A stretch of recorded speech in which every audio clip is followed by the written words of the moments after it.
Hello and welcome to episode 31 of PhotoKitchen. I'm your humble host, MD Welch, and today we have a PhotoKitchen 4 things to know.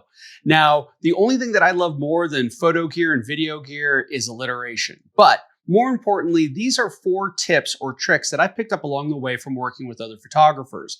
And these things are pretty straightforward and simple. So rather than having individual videos on them, I figured I'd consolidate them all into one video. So let's get right to it. So our first tip comes from Chase Jarvis, who may or may not still own Creative Live. I'm not too sure. I haven't followed him recently. But I do remember on a podcast many years ago, he said something that really resonated with me. And it has to deal with cases or bags when working either in a studio space or on location. The tip is very simple. If the lid is closed on the bag, you need to go the extra step and actually zip or buckle the bag or case closed. That way, when you go to pick up the bag, the lid doesn't open up and dump all your gear out.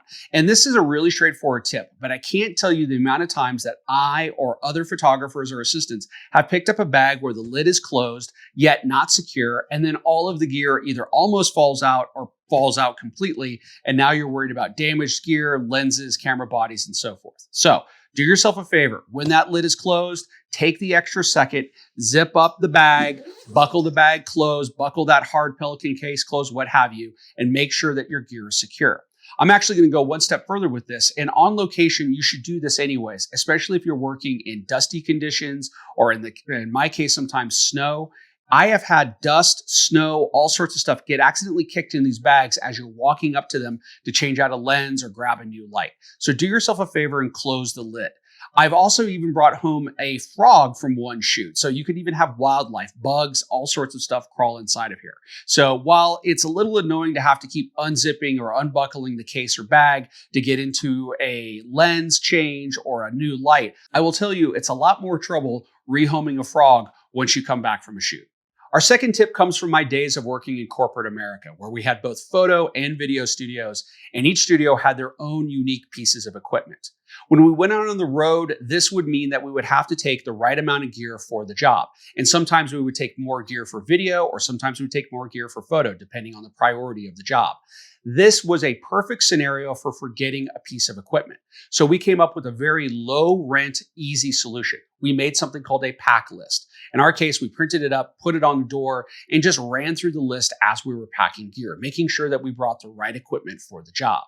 Now, I've modernized this a little bit. It's no longer printed, it's digital. And I've also removed the gear component. I'm not specifically talking about bringing this lens or that camera body. I look at it by a means of actual needs by the job. So if I'm shooting a headshot, I need so many lights. That also needs so many stands, and I'm going to have a certain set of modifiers. That's what I'm putting down on the list. Am I doing a 2-camera interview for video? Then I need so many tripods, I need my cameras, I need media, I need lights, all of that kind of stuff. So I'll have different pages based upon needs. And especially since I'm usually working by myself or maybe with one assistant, this makes it really easy to make sure that I'm bringing the right gear for the job. And no matter how much gear that you have, and I have a significant amount of gear with credit card receipts to prove it, you need to start working on a list now. So as you add gear or equipment to your arsenal, maintaining and updating this list is a great way to make sure that you're bringing the right gear to the set or the shoot, and also making sure that you're not leaving a piece of equipment at home, resulting in you panicking or having to purchase a new piece of equipment or rent something on location. And why do we want to have to do that? Bring the right thing with you. Do a simple pack list. You'll thank me later. Our third tip has to deal with metal grids. These powerful tools are a great way to prevent spill and add a new layer of creativity to either your strobe or continuous lighting. But for all of their power comes one major flaw. They are very fragile. They will get bent or crushed very easily. And it doesn't matter if you're buying something affordable like these Impact generic 7-inch grids, or you're going with something a little bit more expensive from a lighting company, say like Pro Photo or Broncolor. They will all get damaged equally well or as easily if you don't take care of them. I've seen a lot of solutions to this, padded nylon containers or some sort of pouch. But the best solution that I've ever seen came from a local photographer I worked with from time to time. And that is a Tupperware or Rubbermaid container.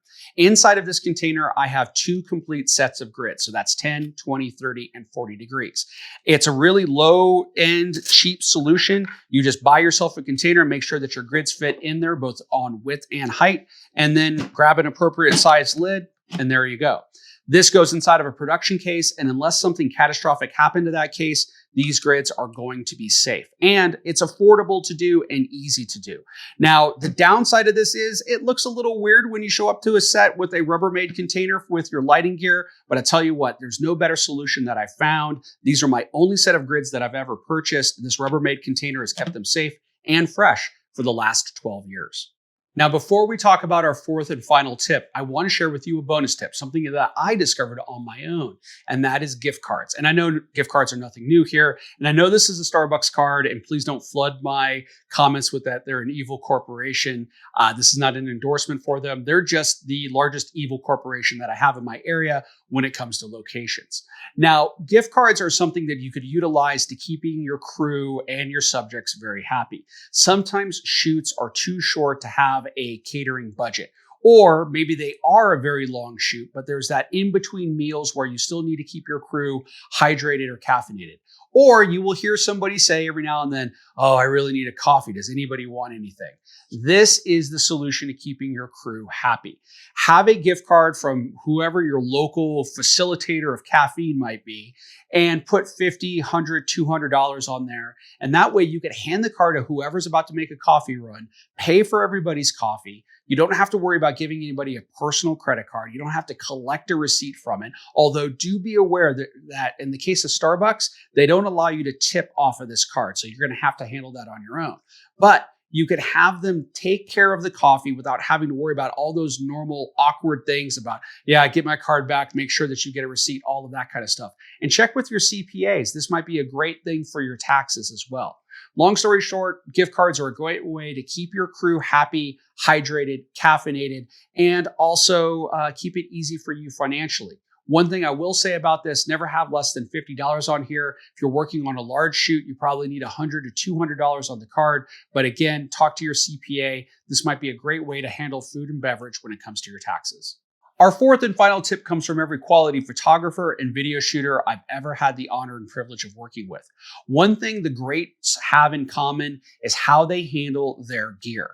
Just about every one of these shooters labels everything when it comes to their gear. And I'm shocked when I watch other photographers struggle with getting their gear on location and then getting it packed up and taking it back home or to the studio space. Now, you could do something as simple as labeling your back caps and your front caps on lenses. So I have this set up so I know that this is my 50mm lenses. And since I shoot Sony, but still have some Canon lenses, I actually color code that. So pink for Sony, green for Canon. There's no rhyme or reason for that, by the way. But it just makes it easier when we're tearing down a set that somebody goes, oh, what does this lens cap go to? You don't have to sit there and go, what millimeter is it? You just know that this goes to 50mm.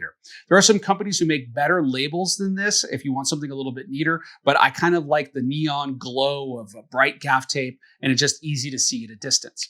But you could extend this from the simple labeling of cameras and lenses to entire bags or entire systems. This bag is a good example of that. I have two ProPhoto lights in here. This was the backpack that it came with, but I have another kit very similar to this in a similar backpack. In fact, we all have way too many black backpacks or tripod bags or light stand bags that carry different things. So label not only your gear, but the bags themselves. So in this particular case, I have this set up so you can see that it has a B1 kit in there. Take note on the coloring of that gaff tape because I, like a mad person, continue that on into the case itself. The lights have the same color tape, and I do letters for my lights. They have nothing to do with groups, but I do letters for my lights and I do numbers for my batteries. Now, the reason why I do this is not only does the color tell people that it goes back in this particular case, but also if something's wrong on set, maybe the modeling light burns out on this or the flash tube burns out. Somebody could just throw a note in here or something like that. Hey, light A needs to be looked at. Bad modeling light, bad flash tube. And I could go ahead and solve that problem once I get back to the house or to the studio space. This is especially true with batteries because it's a great way to manage manage and maintain your batteries and keep them running as long as possible. By numbering your batteries, again, it's easy to diagnose and solve problems or take note of problems, but also it's a great way to make sure that you're cycling your batteries the right way. So on shoot 1, maybe I start with battery 1, then go to 2, 3, 4, and then on shoot 2, I reverse it 4, 3, 2, 1. That way the batteries are getting about the same amount of use, and I'm not just using 1 or 2 batteries a lot and the other ones don't get used, and they also don't get charged regularly, and you have battery failure.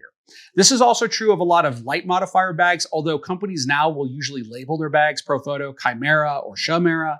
Also, Godox and Aperture are labeling their bags, so that's great. But sometimes you're consolidating stuff into one bag, so it's always a good idea to have some sort of label on there. Is that your backdrop kit? Is that your light stand kit? Something like that. Put it on the outside of the bag. Many of these bags have those clear business card holders like this case does, and it makes it easier to label those bags and cases. So that way you know what you're taking with you on shoot against that pack list we talked about earlier, but also putting the right gear back in the right place when you're tearing set down and you're leaving a set when, especially when you're tired and things can get misplaced really easily.